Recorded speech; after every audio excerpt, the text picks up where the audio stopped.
허환구의 라디오 오늘. 여러분 안녕하십니까, 허환구입니다. 중앙선거관리위원회의 투개표 관리 시스템이 북한의 해킹 공격에 취약하다고 국정원이 밝혔습니다. 국정원은 지난 7월부터 2달간 보안 점검을 벌였다며 북한 등 외부 세력이 의도할 경우 어느 때라도 공격이 가능한 상황이라고 강조했습니다. 하지만 중앙선거관리위원회는 반박했죠. 선거 시스템에 대한 기술적 해킹 가능성이 곧바로 실제 부정선거 가능성으로 이어지는 건 아니다. 선거 결과 조작은 사실상 불가능하다. 특히 해킹 가능성에 대해 다수의 내부 조력자가 조직적으로 가담하지 않고서는 사실상 불가능한 시나리오라고 강조했습니다. 과연 누구 말이 맞는 걸까요?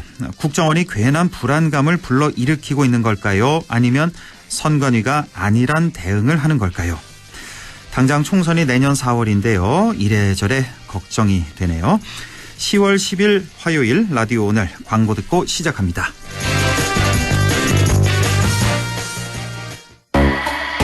마침내 일렉트릭 토레스의 탄생. SUV와 EV, 그 경계를 넘나드는 새로움. 당신이 기대했던 SUV, 그대로의 EV, 토레스 EVX.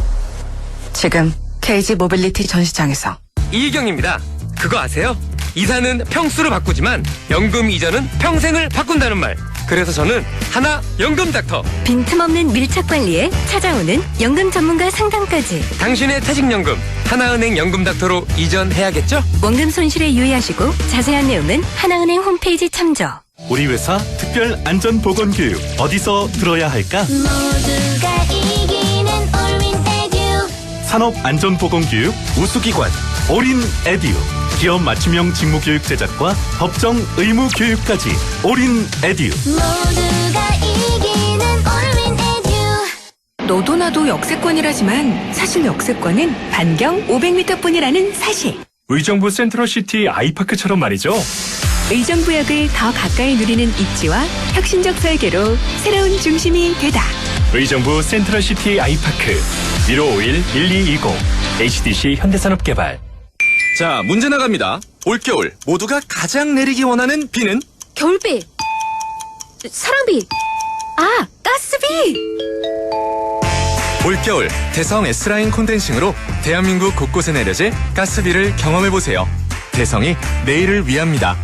대성 보일러. 라디오 오늘 화요일 순서 시작합니다. 일부 이슈 오늘에서는 오는 금요일부터 문경에서 특별한 영화제가 열립니다. 문경시 관광진흥과 조석재 주무관을 연결해서 자세한 얘기 들어보겠습니다. 2부에서는 한 주간의 시사 이슈를 알아보는 시간 최요한의 시사 따라잡기 준비되어 있습니다. 이어서 안동의 미씨 라디오 드라마 만인의 꿈이 방송됩니다. 라디오 오늘 유튜브로도 다시 들으실 수 있습니다. 많은 애청 바랍니다. 네, 이슈 오늘 시작합니다. 오는 금요일부터입니다. 문경에서 아주 특별한 영화제가 펼쳐집니다. 바로 제1회 문경 가은 영화제인데요. 다양한 영화도 볼 수 있고 감독과 또 만남의 시간도 가질 수 있다고 하네요. 자, 문경시 관광진흥과 조석재 주무관을 연결해서 자세한 얘기 들어보겠습니다. 조석재 주무관님 안녕하십니까? 예, 안녕하십니까. 네, 오늘 주셔서 감사합니다. 예, 오는 금요일부터죠. 제1회 문경 가은 영화제가 열립니다. 우리 지역에서 이렇게 영화제를 개최하는 게 흔한 일은 아닌데요. 이번에 가은 영화제 개최 배경은 어떻게 됩니까? 네, 저희 가은 영화제 개최하게 된 거는 저희 문경이 2008년 문경 세제 오픈 세트장을 건립해서 수많은 드라마와 영화를 촬영했습니다. 네. 그리고 현재는 마성 오픈 세트장, 가은 오픈 세트장, 실내 촬영장 등 전국 최대 규모의 촬영장을 가지고 있거든요. 네. 그리고 그러지만 이제 많은 지자체가 세트장을 건립 후 지금 현재 많은 어려움을 겪고 있지만은 문경은 유일하게 이 시설들을 잘 활용하고 있습니다. 그래서 예. 이 시설들을 전국에 잘 알려서 문경에 더 많은 촬영과 훌륭한 감독과 배우가 배출되기를 염원하고요. 예. 또 가은은 석탄에 대한 과거의 이야기와 추억도 있거든요. 그러면서도 현재는 낭만도 살아있고 미래를 바라보는 시선도 공존하는 곳입니다. 그래서 올해 처음 열리는 문경 가은 영화제는 가은의 과거, 현재, 미래 이야기들을 보듬고자 소박하지만 정성스럽게 준비했습니다. 예, 문경이 이제 촬영 기반 시설 전국에 널리 알리고자 그리고 가은의 과거, 현재, 미래를 한번 보듬어 보겠다. 이런 이유에서 이제 가은 영화제가 올해 처음으로 열리게 됩니다. 자, 영화제가 열리는 장소도 아주 특별한 의미를 갖는 곳이라고 들었습니다. 가은읍이 어떤 곳인가요? 아실지 모르겠지만 어쨌든 문경은 천혜의 경관을 자랑하는 용추계곡, 선유동 계곡, 백운대 계곡이 있습니다. 그리고 백대 명산으로 꼽히는 대야산, 둔덕산, 희왕산, 내정산이 있어서 사지사철 등산객들이 많이 찾아오는 곳입니다. 예. 또 1년에 한 번 개방하는 그 불교 조계종 특별선원인 봉암사와 그리고 항일운동의 선봉장인 운강 이강년 선생을 배출한 충절의 고장입니다. 예. 이런 지역이고 또 1938년부터 1994년까지 석탄을 캐던 은성 광업소 자리 위에 현재는 석탄박물관, 가은 오픈세트장과 함께 친환경 복합문화 테마파크인 문경 에코월드가 들어서 있습니다. 예. 또 석탄을 실현하던 가은역은 현재 국가 등록문화재이자 동시에 감성깡패로 많은 이들에게 알려져 있고 사랑을 받고 있는 곳입니다. 과거의 탄광 문화와 현재의 생태 환경 그리고 미래의 꿈을 이야기할 수 있는 특별한 장소입니다. 아, 그렇군요. 과거의 탄광 문화 그리고 현재의 생태 환경 그리고 미래의 꿈을 이야기할 수 있는 곳 바로 문경시 가은읍이 되겠습니다. 자, 이곳에서 이제 제1회 문경 가은 영화제가 열리게 되는데 자, 어떻게 진행이 되는지 우선 전체적인 개요부터 좀 설명해 주신다면요. 예.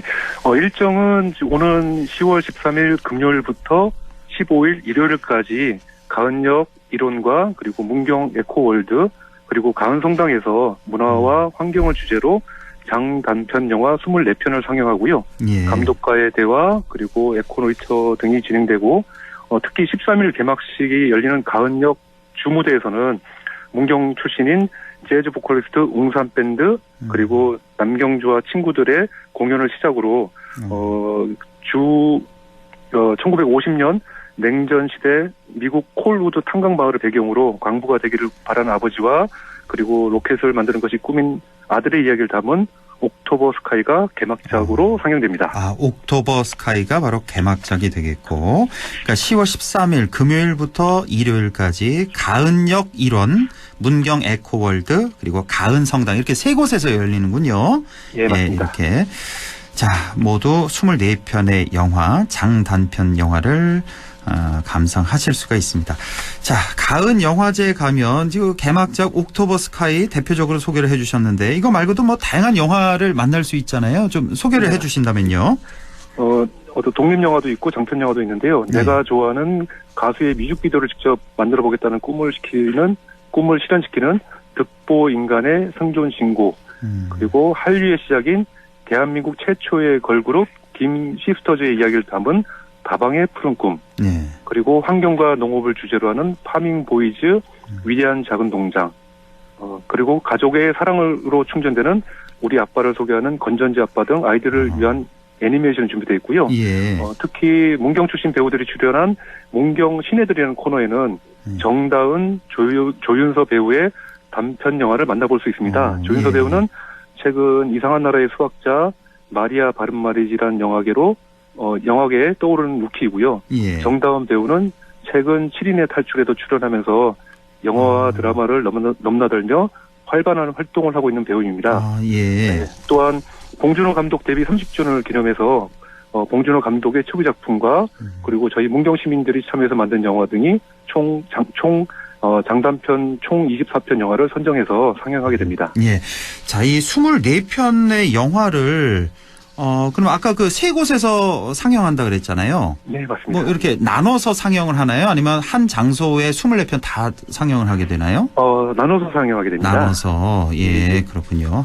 대략 한 8편씩 이렇게 나누면 되겠네요. 네네네. 예. 자, 직접 영화 감독을 또 만날 수 있다고도 소개를 제가 해드렸는데 어떤 감독이 오나요? 저희가 그 가은성당에서는 우리 집을 감독한 윤가은 감독님이 오시고요. 네. 그리고 가은역 주무대에서는 득보 인간의 생존 신고를 감독한 권하정 감독.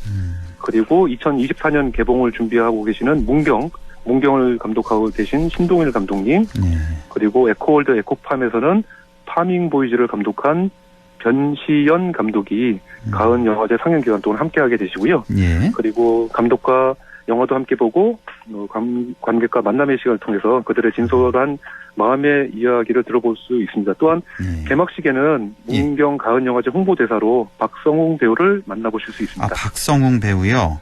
네네. 아, 그 왜 키 크고 네, 신세계에 나오셨던. 신세계에 나왔던, 네. 예.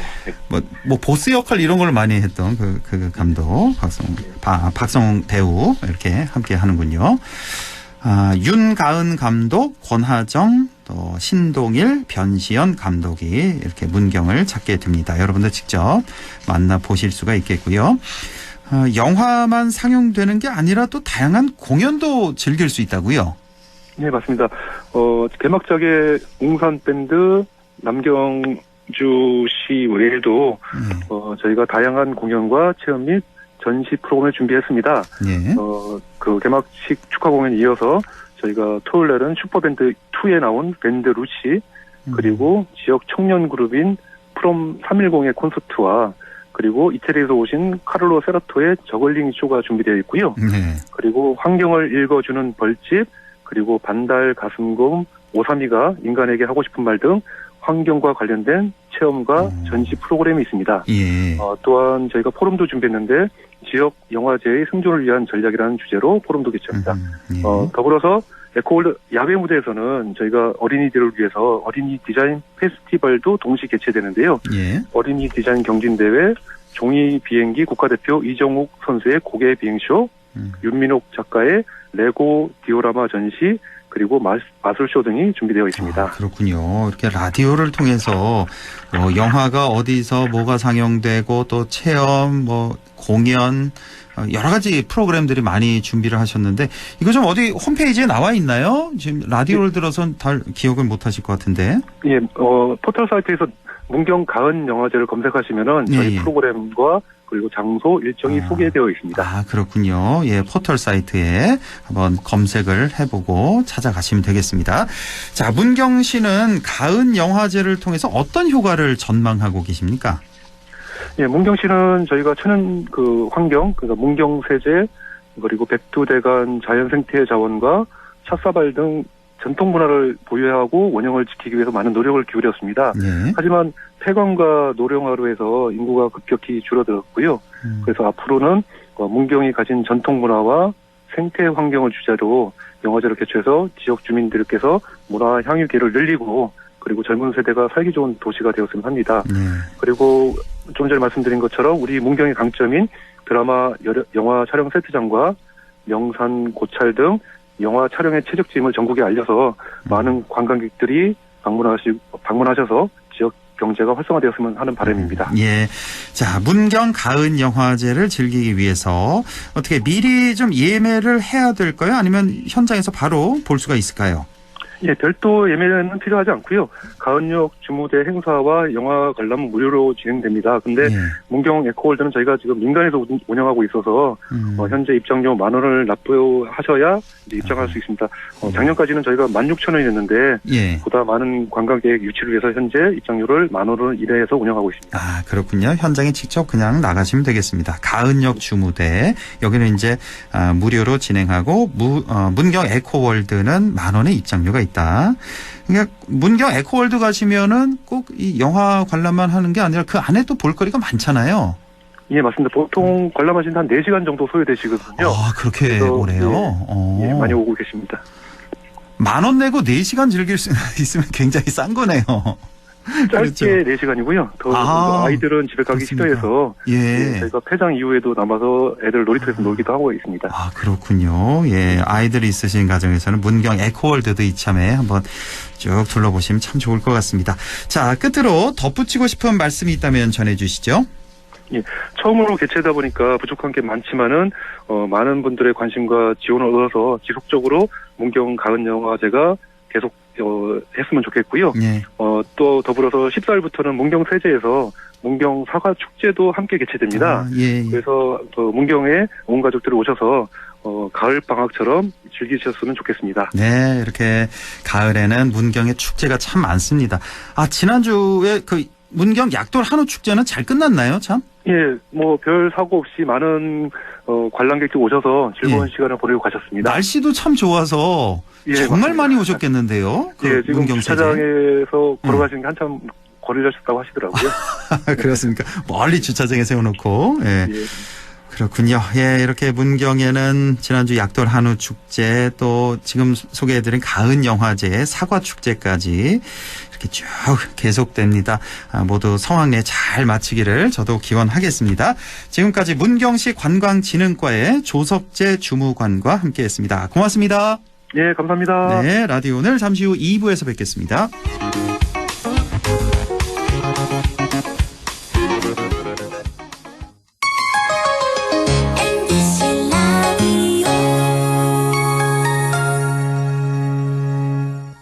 나에게 딱 맞는 대학, 나에게 꼭 맞춘 대학.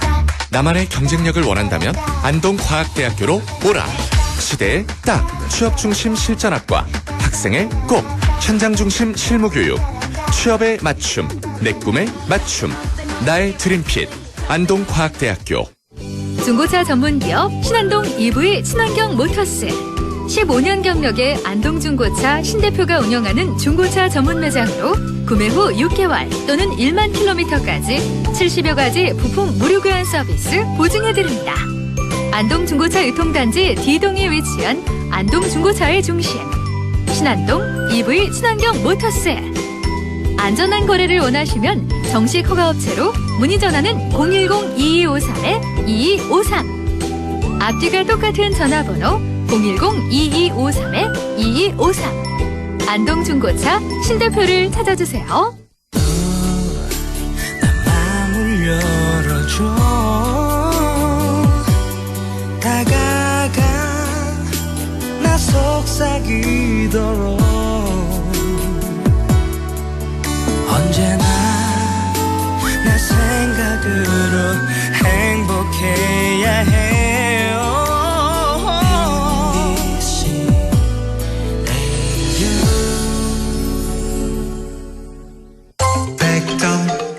MBC 라디오.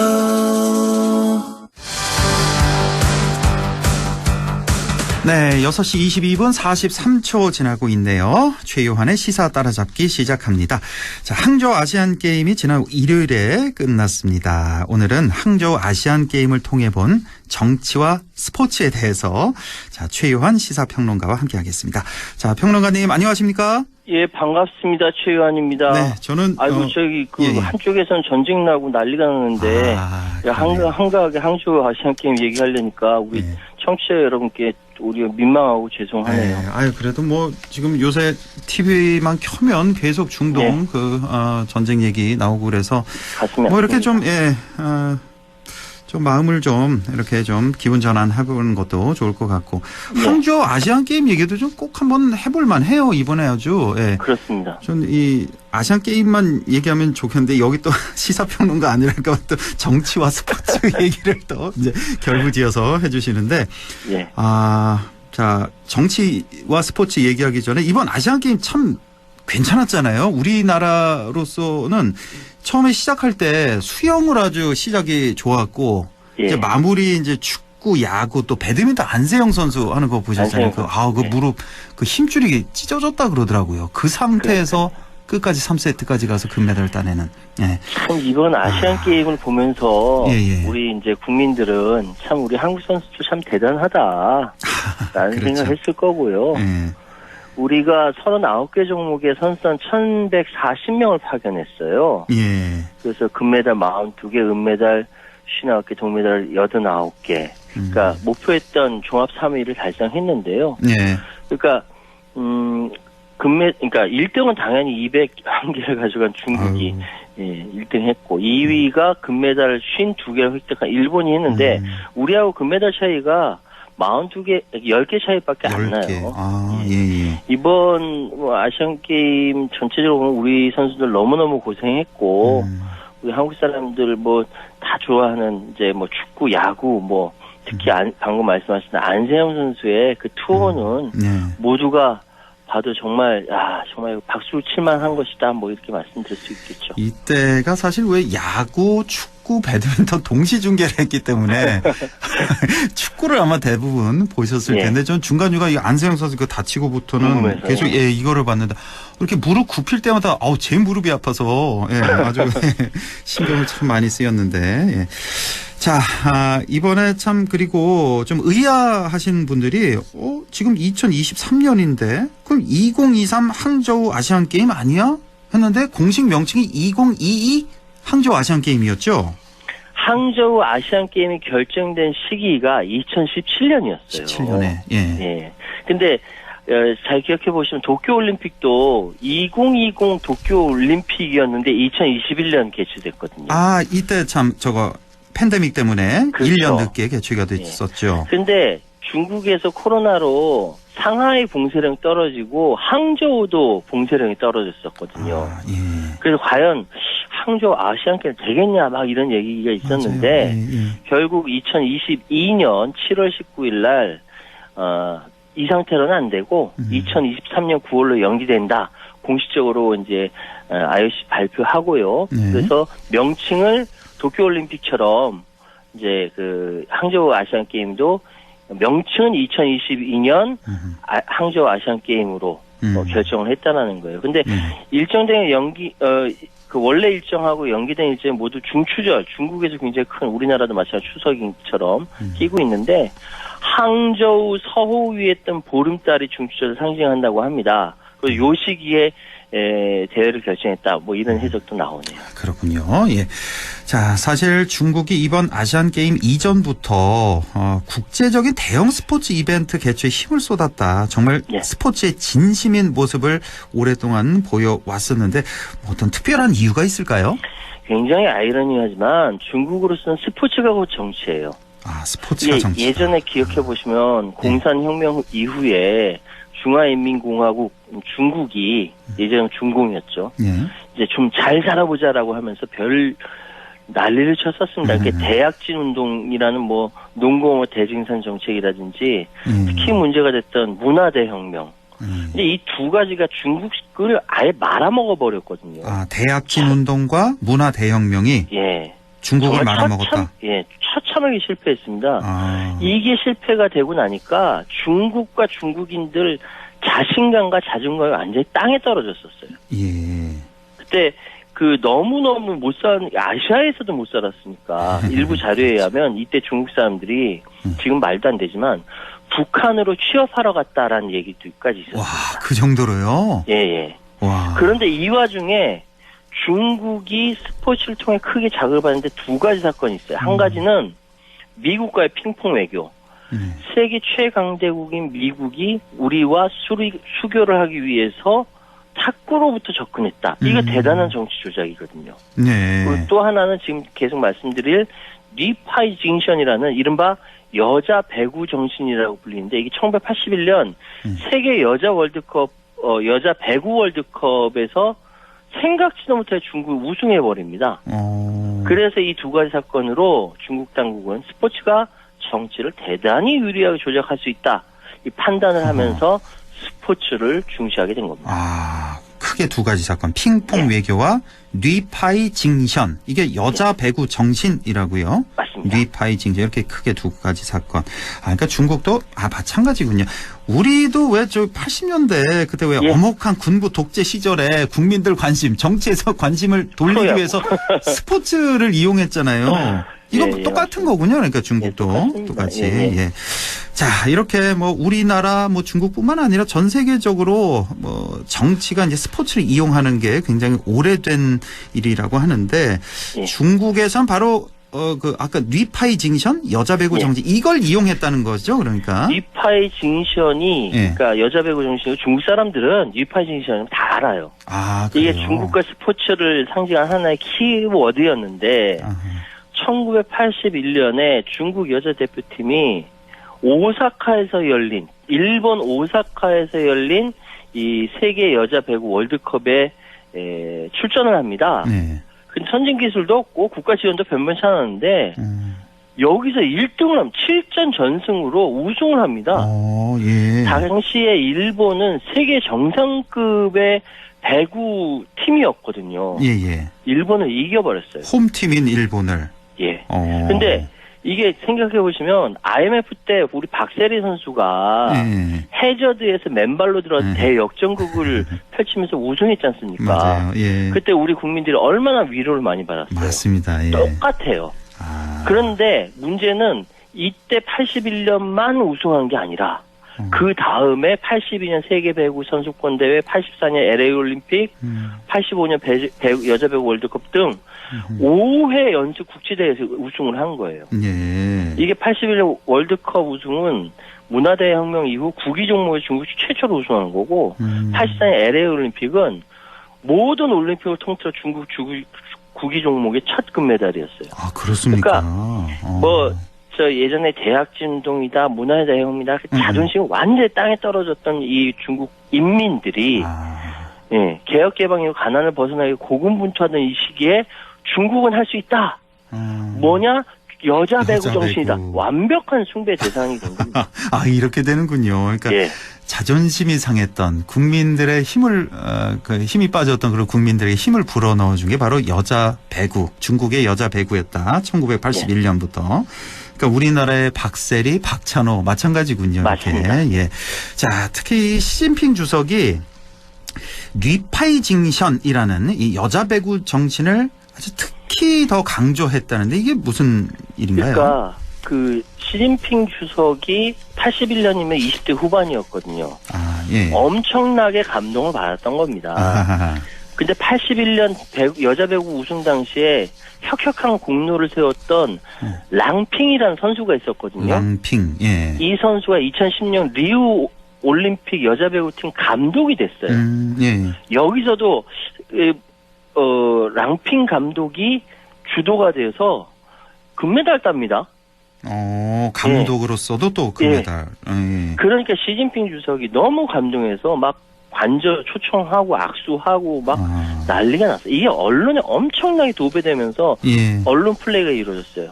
이후에 2019년 이게 더 중요한데 미국 트럼프 정부의 압박 때문에 막 무역 분쟁이 일어나고 시진핑 고전하고 막 난리가 났었잖아요. 미중 무역 전쟁 그때. 맞아요. 예. 이때 2019년 날짜가 중요해요. 9월 29일. 이 그 세계 여자 배구 월드컵에서 중국 여자 배구 팀이 우승을 해버렸는데 이 날이 9월 29일이거든요. 딱 이틀 뒤 10월 1일 날 중화인민공화국 건국 70주년이 되는 날입니다. 날짜에 딱 맞춰 우승을 해준 거예요. 또 시진핑 주석이 또 좋아서 랑핀 감독하고 선수 불러서 여기서 강조한 게 리파이징션입니다. 여자 배구 정신. 중국의 고비고비마다 소환된 것이 바로 여자 배구 정신이고 중국 당국은 그때마다 여자 배구 정신 배워서 지능을 이루자. 이게 중국 인민들한테 먹혔다라는 겁니다. 그렇군요. 예. 자, 이 여자 배구 정신을 중국 공산당 정부가 그 중국 인민들에게 강조하고 있다는 이 말씀 주셨는데 구체적으로 여자 배구 정신 뭐 어떤 게 있습니까? 우리나라 옛날에 새마을 운동은 뭐였습니까? 근면, 자조, 협동 이거였잖아요. 똑같아요. 이 중국도 이거를 4가지로 분류해서 이제 강조를 하는데 다들 외우고 있습니다. 첫 번째, 조국이 최고의 가치다. 중국이 최고의 가치다. 첫 번째. 두 번째로는 단결협력하자. 세 번째로는 치열하게 싸워라. 네 번째로는 패배는 없다. 이거를 중국 인민들한테 계속 강조를 하는 겁니다. 여자 배구가 우승할 수 있었던 건 이런 정신 때문에 똘똘 뭉쳐서 단합된 힘으로 어려운 극복에서 우승했으니 우리 중국 인민들은 이거 보고 배워야 된다라는 것을 국가 차원에서 계속 강조를 하는 거예요. 이게 리파이징션의 4대 정신입니다. 조국이 최고의 가치다. 단결 협력해라. 치열하게 싸워라. 패배란 없다. 이 정신을. 우리랑 많이 비슷해요. 그렇죠. 전체주의적인 성격에는 다 참 비슷합니다. 그러네요. 사실 스포츠를 정치에 이용한 대표적인 사례, 이게 뭐 중국뿐만 아니라 이게 전 세계적인 현상이었다고요? 그렇죠. 우리는 이제 기억할 수 있는 것이 36년도에 베를린 올림픽 하면 이제 송기정 선수의 마라톤 우승을 기억하는데 이때군요. 예. 사실 이때 올림픽 기간 내내 그 나치 정권은 소위 해서 나치의 상징인 하켄크로이츠 역십자가 모양. 하여튼 이걸 등장시키고 홍보 포스터 전단지 발행하고 특히 이때 최초로 인공위성을 통해서 전 세계에 올림픽을 중계했어요. 아, 그렇습니까? 이 과정에 나치 정권이 뭔 짓을 했냐면은 군사 퍼레이드를 했습니다. 그걸 군사훈련 실시하고. 아하. 그러니까 자신들 독일 민족이 우수하다. 막 이런 걸 보여주는 거죠. 강력한 군사력을 뽐내는. 굉장히 정치적으로 이용했고요. 또 냉전 시기에는 아시다시피 소련과 미국이 각각 올림픽 하는 다 서로 상대방에 대해서 보이콧했잖아요. 그러니까 80년 모스크바 올림픽은 소련이 아프가니스탄 침공에 대한 항의 표시로 미국 중심으로 보이콧했고 84년 LA 올림픽은 소련이 모스크바 올림픽 너네 보이콧했지 우리도 보이콧할 거야. 그래서 공산권 중심으로 보이콧했지. 이때가 그 80년 모스크바, 84년 LA 올림픽, 그 다음에 이제 88년 서울 올림픽이었잖아요. 이때는 다 참가했잖아요. 다 참가했죠. 그나마 나은 거죠. 그러니까 84년은 특히 이제 소련과 갈등을 겪고 있던 중국하고 탈소련 정치 펼치고 있어 루마니아, 비동맹 세력 맹주 유고슬라비아 다 공산권인데 참가를 했었거든요. LA 올림픽에. 이때 중국이 이제 소련과 더 갈등이 생겼었는데 어쨌든 이런 사례들은 모두 스포츠가 모든 스포츠가 정치적 갈등의 도구로 이용될 수 있다. 바로 이걸 보여주는 겁니다. 그렇군요. 자, 그러면 이번 항저우 아시안 게임에 대해서 종합적으로 어떤 평가를 할 수 있을까요? 사실 몇 가지 논란이 있었어요. 그러니까 러시아하고 벨라루스 여기 다 서방이거든요. 갑자기 중립국 자격으로 아시안 게임에 참석한다라고 해서 그때 일본하고 우리나라가 이게 니네들과 거기서 왜 나와 막 이런 반응 보였었거든요. 러시아와 벨라루스가 참가하겠다. 여기 원래 아시안 게임에 참가 안 했잖아요. 안 했죠.